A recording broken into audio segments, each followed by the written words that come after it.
Especially agriculture, land banks, banking 2 రాష్ట్రాల్లో especially ఆంధ్రప్రదేశ్‌లో ఎక్కువ ల్యాండ్ బ్యాంక్ ఉన్నది కమ్యూనిటీ చేతిలో. కానీ ఈరోజు వ్యవసాయం అనేది చాలా loss making industry. Chandrababu Naidu కూడా అన్నారు. వ్యవసాయంలో ఏమి రావట్లేదు, అది వాస్తవం కూడా. వందల వందల ఎకరాలు ఉన్నోళ్ళు కూడా ఖాళీకి పెట్టేస్తున్నారు. దానికి ఈ సదస్సు ద్వారా మీరు మెయిన్ ఇప్పుడు వ్యవసాయ కుటుంబాల నుంచి, వ్యవసాయ రంగం నుంచి వచ్చిన కులం కాబట్టి దాంట్లో ఏమన్నా మీరు అంటే మాది సలహాలు? మా వృత్తి వ్యవసాయం, ఉమ్, మా మూలాలు వ్యవసాయం.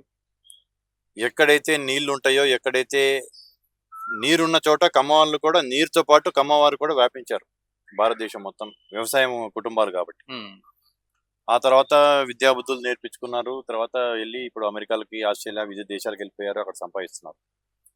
మీరు అన్నట్టు వ్యవసాయము మా వారి చేతిలో నుంచి మెల్లమెల్లగా వ్యవసాయ భూములు మా వారి చేతిలో నుంచి వెళ్ళిపోతున్నాయి. అన్నదాతలుగా గుర్తింపు పొందిన వాళ్ళము. వ్యవసాయము మనకు మూల వృత్తి వ్యవసాయము. వ్యవసాయాన్ని వదలొద్దు. వ్యవసాయాన్ని మీరు చేయలేకపోయినా ఎవరికైనా భూములు అమ్మొద్దు. వేరే వాళ్ళకి ఎవరికైనా ఇచ్చేసైనా సరే దాన్ని పంట పండించండి, బీడులుగా పెట్టొద్దు.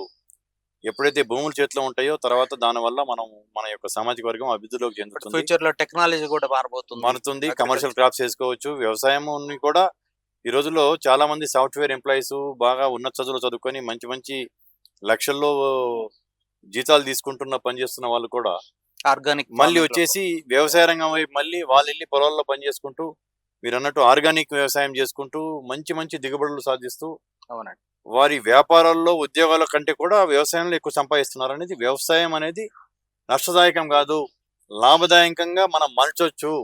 దాని మీద కూడా వ్యవసాయ రంగం మీద మా యొక్క సమావేశాలు ఉంటాయి. దాని యొక్క లిటరేచర్ కూడా మా వాళ్ళందరికీ పంపడం జరుగుతుంది.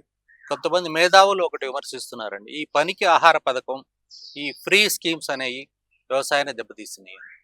ఎందుకంటే లేబర్ కొరత రావడానికి కారణం. అది వాస్తవమే. మా నాన్నగారు కూడా, ఆయన స్వాతంత్ర సమరయోధుడు. ఆయన కూడా పెద్ద రైతు, భూస్వామి. ఆయన ఇందిరాగాంధీ గారికి రాయటం జరిగింది, రైతులను ఎలా ఆదుకోవాలి, ఒంగోలు జాతి పశువులు, ఆ యొక్క బ్రీడ్ అనేది ప్రపంచంలో అన్నిటికంటే మంచి బ్రీడ్ ఒంగోలు జాతి. ఆ బ్రీడ్ని కోల్పోకుండా పశు సంవర్ధక శాఖలో ఎటువంటి మార్పులు తేవాలని ఇందిరాగాంధీ గారికి రాయటం జరిగింది. ఆ తర్వాత ఈ మన్రేగాన్ని పెట్టేసి, పనికి ఆహారం పెట్టేసి, 100 రోజులు పని దినాలను పెట్టి, దాంట్లో వేరే చిన్న చిన్న రోడ్లు వేసినా, 4 గుంతలు తవ్వినా వాళ్ళకి ఇది కల్పిస్తున్నారు. దాన్ని వ్యవసాయం తోటి లింక్ అప్ చేస్తే అది వ్యవసాయం బాగా. అది చెయ్యొద్దు అని అంటలేదు మేము. పనికాహార పథకం కింద నిజంగా లక్షల మంది లబ్ధి పొందుతున్నారు. మన్రేగా అనే దాని మీద వాళ్ళకి చేసుకుంటూ, వాళ్ళని వ్యవసాయదారుడికి లింక్ ఇవ్వండి. వాళ్ళని తీసుకొచ్చి వ్యవసాయదారుడి యొక్క చేసేయండి. వ్యవసాయదారుడు ఇవ్వాల్సిన డబ్బులు ఇచ్చేస్తాడు. అవును, ఆ డబ్బులు గవర్నమెంట్ మీరు జమ చేసుకొని మీ ద్వారా వాళ్ళకి ఇద్దరు. కానీ వ్యవసాయదారుడికి మనుషులు కొరత పడి తను చేయలేకపోతున్నాడు. మనకి యాంత్రిక వ్యవసాయం అనేది, మిషనరీ మీద వ్యవసాయం అనేది మన దగ్గర ఇంకా డెవలప్ కాలేదు. కావడం వల్ల చిన్న చిన్న రైతు చాలా నష్టపోతున్నారు అని చెప్పేసి, చిన్న రైతులు, సన్నకారు రైతులు నష్టపోతున్నారు. కాబట్టి ఈ మన్రేగా పనికి ఆహార పథకం అనేది దీన్ని లింక్ చేసేస్తే వ్యవసాయదారుడికి ఓ రోజు 10 మంది అవసరమైతే ఆ యొక్క మండల్ డెవలప్మెంట్ ఆఫీసర్ కి అతని చేతిలో పని దినాలు ఉంటాయి కాబట్టి అతనికి ఇప్పించేసి వాళ్ళని తీసుకొచ్చి వ్యవసాయ ఇదే క్షేత్రంలో, అతని యొక్క క్షేత్రంలో పని చేపించేసి దానికి వచ్చే డబ్బులు వ్యవసాయదారుడిని తీసుకోండి, గవర్నమెంట్ తీసుకొని వాళ్ళకి ఇవ్వండి. అది దానివల్ల రైతు బాగుపడతాడు అనేది మేము ఈ సమావేశం ద్వారా మేము చెప్పదలుచుకున్నాం. చాలా మంచి ప్రయత్నం అవుతుంది అది. రాష్ట్ర ప్రభుత్వానికి, కేంద్ర ప్రభుత్వానికి మీరు చేస్తే కొన్ని లక్షల మంది రైతులకి చాలా ఉపయోగకరంగా ఉంటుంది.